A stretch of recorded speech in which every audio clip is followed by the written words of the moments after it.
Hi writers, Mrs. Damazi here with another top-notch teaching lesson. Today we are on lesson 12 of our persuasive writing.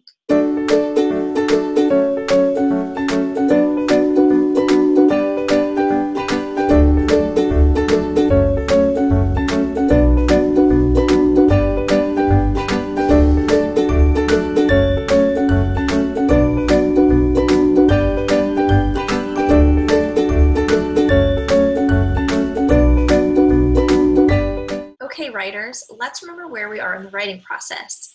Today, you are going to be working on drafting your second draft, but you're also going to be revising your first and your second draft a little bit today as well.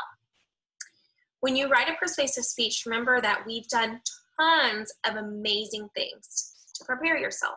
You've developed an idea, you've organized your ideas, you've taken stock of your writing, and you've chunked your writing into paragraphs. Today, you're going to work on gathering a variety of evidence. There are so many different ways to gather evidence, but one of the ways that I like to gather evidence in my persuasive writing is to add a personal story. So you could say, there was one time, or do you remember the time, or for instance, the time. Another way that you can add another type of evidence is a short example.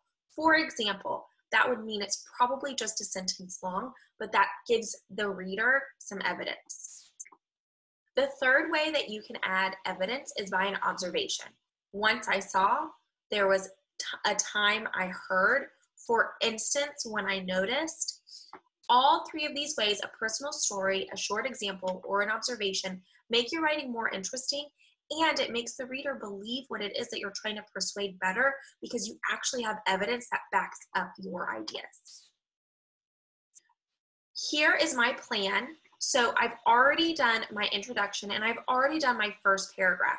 So I'm on to my second, the one about soccer goals and basketball hoops. So here are the things that I want to say. Here's what I first brainstormed, and here are the three things I want to incorporate. That playing sports is important, that there needs to be a place for everybody to meet, and there needs to be a way for kids and parents to play together. Here's what I drafted after I brainstormed those three things. I also was thinking about adding in ways that I can show the reader that I have experience with that.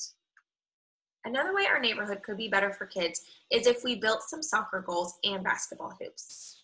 One reason this would provide more to kids is because then they could play sports together. Once I saw kids trying to make a soccer goal with sticks. This did not work as well as a goal. Another reason we should build goals and hoops is because then there would be one place for everyone to meet. For example, everyone who wanted to play soccer that day would know where to meet. The last reason we should build soccer goals and nets is because then kids and parents could all play together. There was one time when a bunch of boys were playing basketball and their parents were just watching.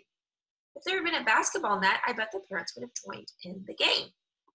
Now, I want to show you places that I provided evidence and where I provided information that's going to help the reader believe what it is that I want them to believe. Once I saw, remember that was one of the ways that you can provide evidence. For example, that's a quick, short little example. And look, I even have there was one time when. That helps persuade my idea to my reader because they know that it's really important to me and that it really truly is a problem. I also went back to my other persuasive writing speech and I looked for places where I could add in the same thing. I wanted to add in some things that I've noticed, and I wanted to add that in to make my writing even more strong. I wanted to provide examples. So this is about Mr. Herrera's school custodian. I added in this. There was one time he was sick and not at school. We didn't get enough snack for everyone, so we had to share. That helps you know how important it is when he's at school. I also found another place that I could add in information. Do you remember the time you smiled at us when we were sad because it started raining? It made us all feel better. When you provide examples into your writing, it makes your writing more interesting. Today when you're writing, you're going to remember that great writers know that as they continue to draft their second body paragraph, they think of different ways they can gather evidence to include in their writing. So you're first going to draft your second body paragraph, incorporating different ways to incorporate evidence. Then you're going to look through your first draft and find 2 places you can incorporate new evidence. Today you need your writer's notebook and your sticky notes. Okay, writers, have fun thinking of some great evidence to add into your persuasive speech. I'll see you next time.